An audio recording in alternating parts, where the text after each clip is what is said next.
Hello, ladies and gentlemen, it's me, Majora, out here today to give you some of my very own Dragon Quest monster memories. This time from Dragon Quest II, the Dragon Quest game that nobody likes to talk about. I will be going according to Akira Toriyama's Dragon Quest Illustrations. It's a great book that contains the artwork for all of the mainline and spin-off games. I've done a few videos on it. You can check out a playlist that I'll have in the description below. But we are going to look through the art of Dragon Quest II, synchronous... What's the word? It's not synchronously. Terry, help me out here. Chronologically. There we go. Chronologically from the start to the finish. It doesn't exactly work out perfectly for the art section today, but if by chance you still want to play the game before you see the monsters like the final bosses, I'd recommend you do so before checking out the art. With that being said, let us begin. Just clear my narrator voice here. We're going to start with the artwork that you would see on the cover of the game. On the right side, I believe this is the Famicom artwork. And it's kind of cute. I like how, your main characters here are feeling kind of subdued. It does look like the Prince of Canic is poking the main character in the butt. I'm not really sure what's going on there. Maria, the princess, seems a little surprised while Hargon's laughing about it. But this is... still a good depiction because, you are the main character and you're a descendant of the legendary hero, but I guess you're still trying to see if you can live up to his title. On the left-hand side, we have a bit more of an edgy depiction of that artwork, which I happen to like quite a bit. The evil character Malroth, who's terrorizing the land, is well depicted in both. He seems very scary, and I'm sure he could really chew down on... a burrito. Turning the page, we have more kawaii depictions of the main characters. Note, that's a very big distinction from Dragon Quest 1 because you only had one main character. This time you got party members.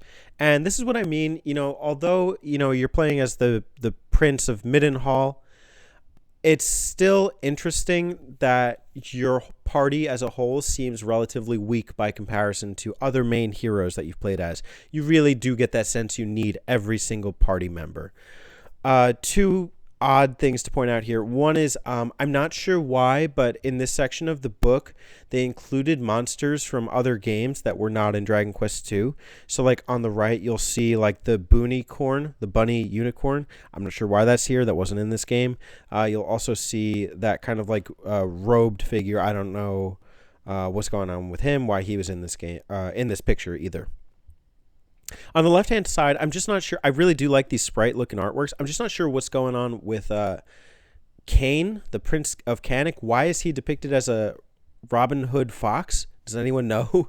I'm not really sure, so I would love to know. Okay, so we're going to go now to the last page of the section for Dragon Quest II. It's 21, and the reason being that's where it has some of the starter monsters that you see. It doesn't go perfectly in order, because the next page goes to the final boss, but anyways, trust me on this.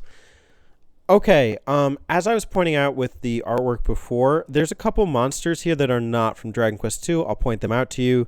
Starting top to bottom, you have this kind of octopus-looking thing. That's not in Dragon Quest II. You have the merman. He's not in Dragon Quest II. You have this sea dragon snake in the bottom left corner. He's not in Dragon Quest II.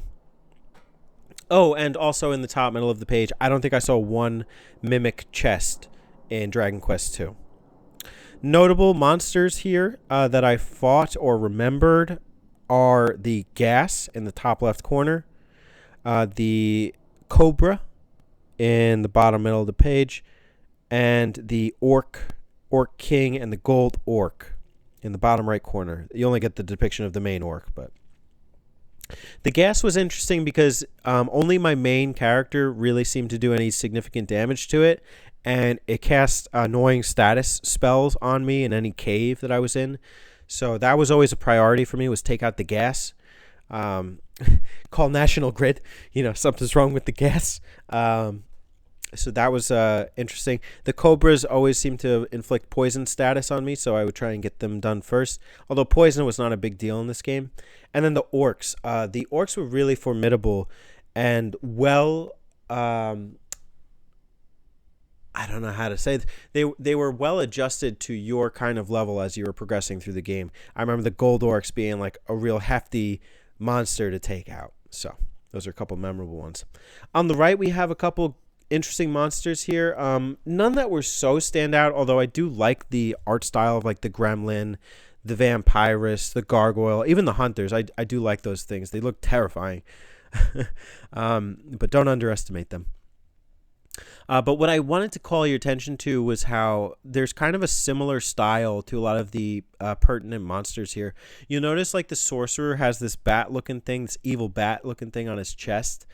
And that's kind of a symbol that is, representative of like demonic influence throughout Dragon Quest II. And you see like that shape in like the gargoyle, the vampirus, which is it's called some kind of pterodactyl or something in the American versions, and then the gremlin too. They all have this kind of winged evil look to them, and they're holding their arms out. So just bear that in mind. Even on the specter and the demi ghost in the bottom left corner. All right, turning the page. Another issue with some non-Dragon Quest II monsters, such as the rock bomb, the spider, and this little manta ray thing. I don't know what's going on there. Everything else here is fair game, though. Memorable ones for me include the Cyclops, include the Mace Master in the bottom right corner, not to be confused with Malta Master, and the Attack Bot. Not too much to say on them, although the Cyclops and the Mace Master and the Attack Bot really pack a punch. Attack Bot was interesting because I used the Prince and Princess of Canik and Moonbrook, respectively, to inflict status stuff like decreasing defense or causing confusion or like kind of like surrounded, making them lose accuracy. And that didn't work on the Attack Bot. And they are kind of interesting creatures as you go later into the spin-offs, etc. So I do happen to like Attack Bots. They are kind of underrated. The Cyclops was powerful. They were no joke, but kind of like big, dumb creatures. So you didn't have to worry too much about them. Mace Masters, though, you got to watch out for. Watch out for Mace Master. Watch out for Malta Master, too. You should go check him out on YouTube. All right, on the right page, we have kind of retro depictions of previous characters, and then we also have some notable ones here, including the Babel in the top left, the Sea Slug towards the bottom, and also it's called like a blizzard. It's this kind of like flame-looking thing, but towards the latter half of the game, they're blue. Those things were deadly. When they cast Defeat, that was a one-hit kill if it worked. Also, shout-outs to the Heal Slime. I do love me a good Heal Slime, even if they weren't like so significant in this game. The Sea Slugs were annoying because in this game you sail. You have the sailboat, and they would show up like 4 at a time, and they would put you to sleep, and they would also cast defense, so your defense would go way down. So don't let them get the best of you, especially when you're sailing. You may need to do some grinding. Let's grind on over to the next page. Here we got some seriously deadly monsters, with the exception of that Dragon Quest V, right? Monsters. What's going on here? What happened with the art book that they put like all these different monsters in this version? Dragon Quest II has 74 monsters. There's room to put monsters here. They don't have to like reuse old ones. But anyways, the Bat Boon and the Bull Wong in the top left and top right, respectively, those things were deadly. I had to grind so hard to take these things on. The Bat Boon, they'd show up 3 at a time, cast Firebane, and Kane would die every single time. And I needed him. Because my party was weak. And so, like, I guess one good thing about this game is you can defend, in your turns. I don't think you could do that in the first game. There's no need to because you had one character. But yeah, these things were annoying to deal with. And then the Bull Wong. Oh my gosh, this thing had a spell called Explode It. It would do like 60 damage. And, at this point when you're in the game, your characters are not well over 100. So it's like nearly destroying your whole party one hit at a time. And there's no like mass heal spell. There's not like multi-heal. You can only heal one party member. So, oof. Oof, these guys were tough. They had high HP too. Noteworthy to mention, in Japanese translated, it's Lesser Demon and Greater Demon. Speaking of demons, let's talk about them. We got 2 main demons for Dragon Quest II, and here they are in all their glory. It is Hargon, and in my version, it was called Malroth. You had to get like the Eye of Malroth to use in the game. These guys are scary. This is like typical like Dragon Quest demon fare. It reminds me of some of the other bosses I've fought throughout the series. They also look very similar. Remember, I mentioned that like the kind of evil bat looking thing is like a trend here. The Mace Master and the sorcerers, etc., they had this symbol of the bat on their kind of, like their garb that they were wearing, and so does Hargon. And when he summons Malroth, you see that in its final form. That was a vicious battle, very hard. But I enjoyed it. You had to scale this whole big tower, fight a bunch of mini bosses, before you fight them. And oh boy, it was good. It was worth it. Dragon Quest II makes you work for that ending. So speaking of Dragon Quest II, I encourage you to check out me and Spencer over on RPG Archive. We'll be doing a podcast on it in the near future. With that being said, these are my Dragon Quest monster memories for Dragon Quest II. Which one of these was your favorite monster, even if you don't know the exact name? I know there were some interesting ones I overlooked.